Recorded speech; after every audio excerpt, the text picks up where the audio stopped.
আল্লাহ বলবেন, হাবিব আপনার উম্মত আপনাকে দিব কেন? আপনার উম্মত তো আমার বান্দা, এগুলার বিচার করতে হবে না? নবী বলবে, আল্লাহ, ও আল্লাহ, তুমি যদি বিচার শুরু করো একটাও জান্নাতে যেতে পারবে না আমি জানি, আর আমি আমারও শর্ত আমার উম্মত ছাড়া আমি জান্নাতে যাব না। এবার তুমি কি করবা করো, এবার তুমি কি করবা করো, এবার তুমি কি করবা করো।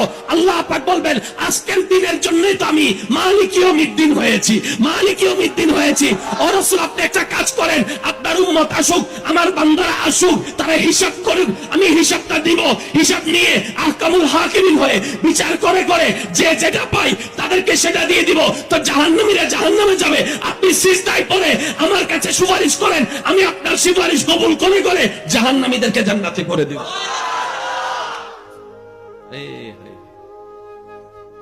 আমাদের জন্য কেঁদেছেন, আমাদের জন্য কাঁদছেন, আমাদের জন্য কাঁদবেন, তিনি হচ্ছেন নবী রাহমাতুল্লাহ। বিশ্বাস করেন ভাই, পৃথিবীতে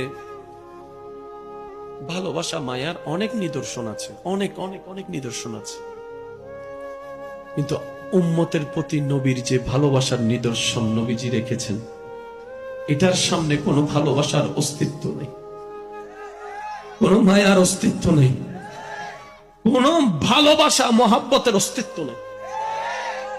আল্লাহ আমার আয়েশার পূর্বের পরের গুনাহ মাফ করে দাও।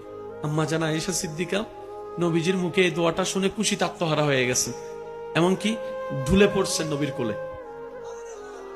নবীজি জিজ্ঞেস করলেন, আয়েশা তুমি কি অনেক খুশি হয়েছো? ইয়া রাসূলুল্লাহ, এই দোয়া শুনে খুশি হবে না সে আবার কে? নবীজি বললেন, আয়েশা, আজকে যে দোয়া শুনে তুমি খুশি হয়েছো, একবার শুনে খুশি হয়েছো, আমি নবী মুস্তাফা প্রত্যেকটা দিন, প্রত্যেকটা নামাজে, প্রত্যেকটা রাতে আমার উম্মতের জন্য আমি এই দোয়াটাই আল্লাহর কাছে করি। নবী রাহমাতুল লিল আলামিন। সুবহানাল্লাহ। কি ভাইয়া মুখে আর একটু জোরে বলা যাবে? নবীর ভালোবাসার সামনে কারো ভালোবাসার অস্তিত্ব নেই। আজকে আমরা এত পিছিয়ে আছি কেন জানেন? আজকে আমাদের অন্তরে এত অশান্তি কেন?